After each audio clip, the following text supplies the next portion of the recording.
प्यारे बच्चों, नमस्कार। आज हम पढ़ेंगे साप्ताहिक परीक्षण पत्र दिनांक 17 अक्टूबर 2020 का हल। विषय हिंदी, कक्षा 11वीं। मैं हूं अंजलि सिंह, उच्च माध्यमिक शिक्षक, शासकीय उच्चतर माध्यमिक विद्यालय भाट, जिला अनूपपुर, मध्य प्रदेश। ये जो प्रश्न है वो किस पाठ से लिया गया है और किस महान हस्ती के बारे में हम आज पढ़ने जा रहे हैं और जानना चाहेंगे। आप लोगों ने ये सुना होगा, यशोमती मैया से बोले नंदलाला, राधा क्यों गोरी मैं क्यों काला, राधा क्यों गोरी मैं क्यों काला। ये गाना सुना है क्या आपने? अगर आप गाना सुने होंगे तो ये भी जानते होंगे कि ये गाना किसने गाया है। सोचिए।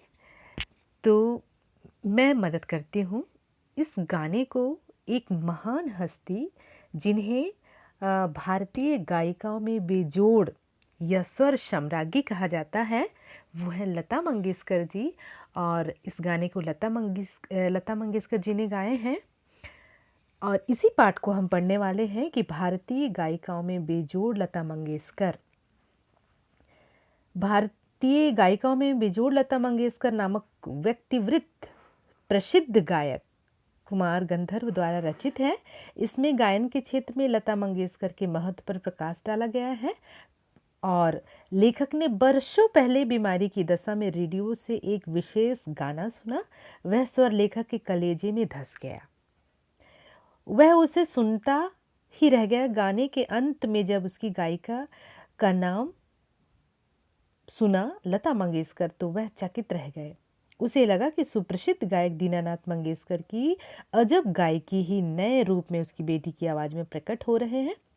जैसे प्रसिद्ध सितार वादक विलायत खां अपने पिता से बहुत आगे बढ़ गए थे, उसी प्रकार लता अपने ज़माने की नूरजहां जैसी गायिकाओं से कहीं आगे निकल गई। तो बच्चों, हम स्वर सम्राज्ञी के बारे में थोड़ा सा जान पाए हैं और इसी से हम प्रश्न निकालेंगे। चित्रपट संगीत का पर्याय कहा गया है।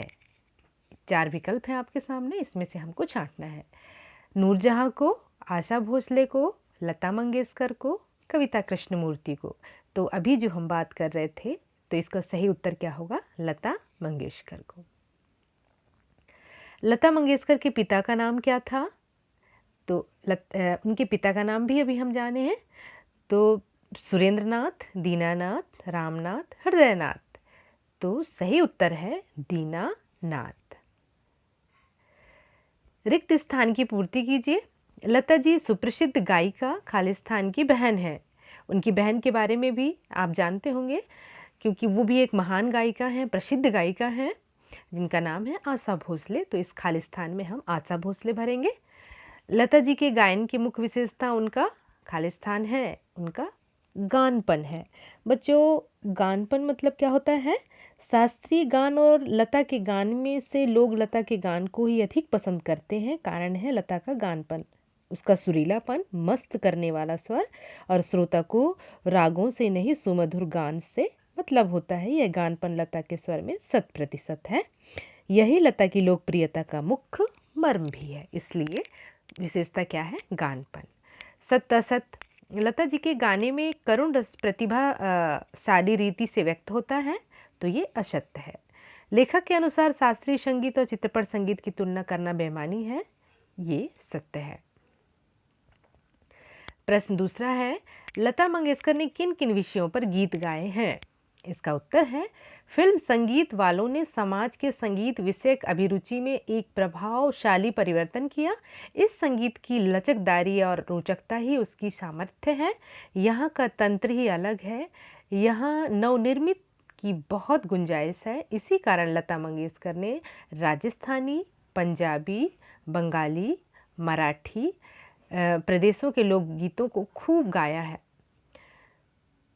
और कौतुक करने वाले पंजाबी लोकगीत रुक्ष और निर्जल, राजस्थान में पर्जन्य की याद दिलाने वाले गीत पहाड़ों की घाटियों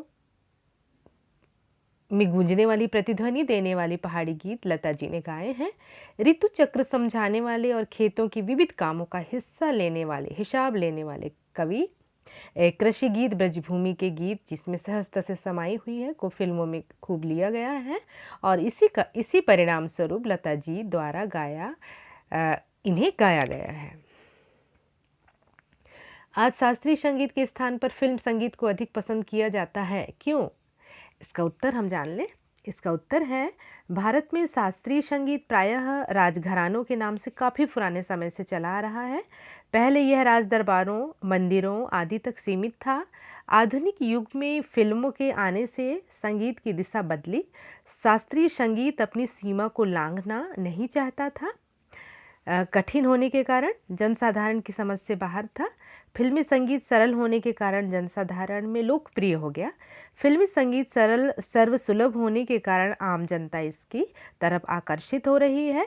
सरकारी कार्यक्रमों को छोड़कर अन्य सभी सामाजिक कार्यक्रमों में फिल्मी संगीत छाया रहता है।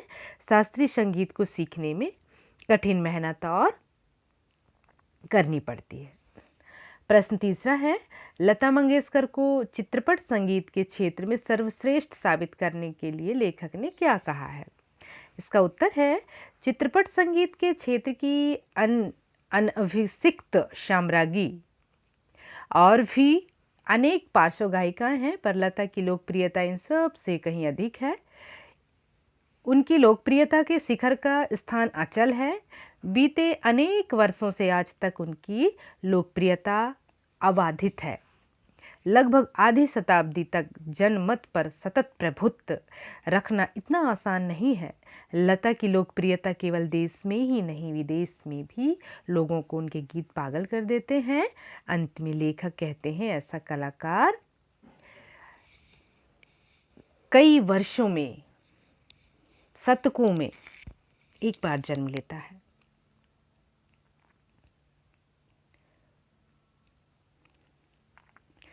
चित्रपट संगीत और लता मंगेशकर का परस्पर अटूट संबंध है, सिद्ध कीजिए। इसका उत्तर क्या है? लता मंगेशकर के जीवन से चित्रपट संगीत को अलग करके देखें तो वहाँ जीवन नहीं होगा। ठीक वैसे ही चित्रपट संगीत से लता को हटा दें तो अर्ध शताब्दी विशाल शून्य सी प्रतीत होगी। विगत 6 दशकों से लता जी आबाद रूप से गायकी के क्षेत्र में अपनी लोकप्रियता बनाए हुए हैं और यही लोकप्रियता चित्रपट निर्माताओं को बार बार बाध्य करती है कि वह अगली फिल्म के गीत भी लता जी से गवाते हैं। इस दीर्घकाल में बहुत सी नई अच्छी गायिकाएं भी आईं जिन्हें अवसर मिले और वह भी गाकर चले गए, लेकिन इतना स्थान लोग का नहीं बना। प्रश्न 4 है, लेखक ने लता की गायकी की किन विशेषताओं को उजागर किया है? इसका उत्तर है, लेखक ने लता की गायकी की निम्न विशेषताओं को उजागर किया है। सबसे पहले सुरीलापन, निर्मल स्वर, नादमय उच्चारण। लेखक ने बताया है सबसे पहले कि सुरीलापन, लता के गायन में सुरीलापन है, उनके स्वर में अद्भुत मिठास है, तन्मयता, मस्ती, लोच आदि है। जो भी सुनता है वो सुनता ही रह जाता है। निर्मल स्वर, लता के स्वरों में निर्मलता है, कोमलता, लता के स्वरों में कोमलता व मधुरता है।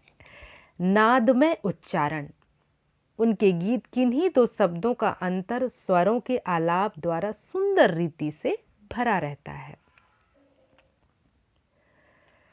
संगीत का क्षेत्र विस्तीर्ण है। विस्तीर्ण से तात्पर्य क्या है? विस्तृत होना, विस्तारित होना। वहाँ अब तक अलक्षित, असंशोधित और अदृष्टिपूर्ण ऐसा खूब बड़ा प्रांत है, तथापि बड़े जोश से इसकी खोज और उपयोग चित्रपट के लोग करते आ रहे हैं। इस कथन को वर्तमान फिल्मी संगीत के संदर्भ में स्पष्ट कीजिए। भारतीय संगीत शास्त्र बहुत प्राचीन है, जिसमें वैदिक काल से ही अनेक प्रकार के प्रयोग होते रहे हैं। इतनी प्राचीन परंपरा होने के कारण उसका क्षेत्र भी बहुत विशाल है। इसके अतिरिक्त भारतीय संस्कृति भी बहुरंगी संस्कृति है। इसमें केवल भारतीय ही नहीं अपितु विदेशों से आने वाली संस्कृतियों का समावेश समय समय पर होता रहा है। आज भी संगीत में नए नए प्रयोग होते देखे जा रहे हैं। शास्त्रीय और लोक संगीत की परंपरा आज भी निरंतर चल रही है। किंतु उसमें अनेक प्रकार के प्रयोग करके संगीत को नया आयाम आज की फिल्मों में दिया जा रहा है। फिल्मों में गीतकार, संगीतकार कुछ न कुछ नया करने का प्रयास पहले से ही करते आए हैं। आजकल के फिल्मी संगीत पर भी यह बात लागू होती है। कभी इसमें पॉप संगीत का मिश्रण किया जाता है तो कभी सूफी संगीत का तथा कभी लोक संगीत का। लोक संगीत भी अनेक अनेक प्रांतों के संगीत को आधार बनाकर नए नए गीतों की रचना कर उन पर संगीत दिया जाता है। इस प्रकार वर्तमान फिल्मी संगीत भी एक नए प्रयोग के माध्यम से गुजर रहा है। प्रश्न 5 है, लता मंगेशकर को बेजोड़ गायिका क्यों माना गया है? कोई 3 कारण लिखिए। इसका उत्तर है, लता मंगेशकर को बेजोड़ गायिका कहने के निम्न कारण हैं। उनकी सुरीली आवाज़ जो ईश्वर की देन तो है ही, पर स्वयं लता जी ने उसे बहुत त्याग करके निखारा है। उनके गायन में जो गानपन है वैसा किसी अन्य में नहीं मिलता। उच्चारण में शुद्धता और नाद का जैसा संगम है, जैसी भावों में निर्मलता है, उसने लता जी को सभी अन्य गायिकाओं से अलग बना दिया है। लेखक ने प्रसिद्ध गायिका नूरजहां से लता मंगेशकर के आगे निकल जाने का क्या कारण बताया है? तो इसका उत्तर हम जानेंगे। लेखक कुमार गंधर्व ने बताया है कि लता मंगेशकर से पूर्व चित्रपट संगीत में प्रसिद्ध गायिका नूरजहां का अपना एक जमाना था, परंतु उसी क्षेत्र में बाद में आई हुई लता उससे कहीं आगे निकल गई। कला के क्षेत्र में ऐसा चमत्कार कम ही होता है, पर होते तो हैं। लेखक के अनुसार नूरजहां की गायकी मादक उदास भरा था, जबकि लता के स्वर में निर्मल, कोमल और मुग्धता भरी हुई है।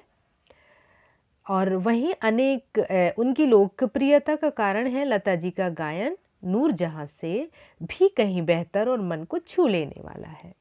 जो भी उनकी गायकी को सुनता है वो सुनता ही रह जाता है। तो बच्चों, यहाँ पे हमारा कक्षा 11वीं का परीक्षण पत्र का हल यहाँ पे समाप्त होता है और आप सब बहुत अच्छे से एक एक प्रश्न को बखूबी जानेंगे और ये भी जान पाएंगे कि स्वर सम्राज्ञी कौन है। तो लता मंगेशकर जी, और इस स्वर सम्राज्ञी भारतीय गायिकाओं में बेजोड़ लता मंगेशकर के बारे में किन्होंने लिखा है? तो प्रसिद्ध गायक कुमार गंधर्व जी ने। और लता मंगेशकर जी किनकी बेटी हैं, किनकी पुत्री हैं? तो उनका नाम है पंडित दीनानाथ। और एक सुप्रसिद्ध गायिका जो लता मंगेशकर जी की बहन है, उनका क्या नाम है? आशा भोसले। तो इस तरह से हम इनके बारे में सब कुछ जान पाएंगे। धन्यवाद।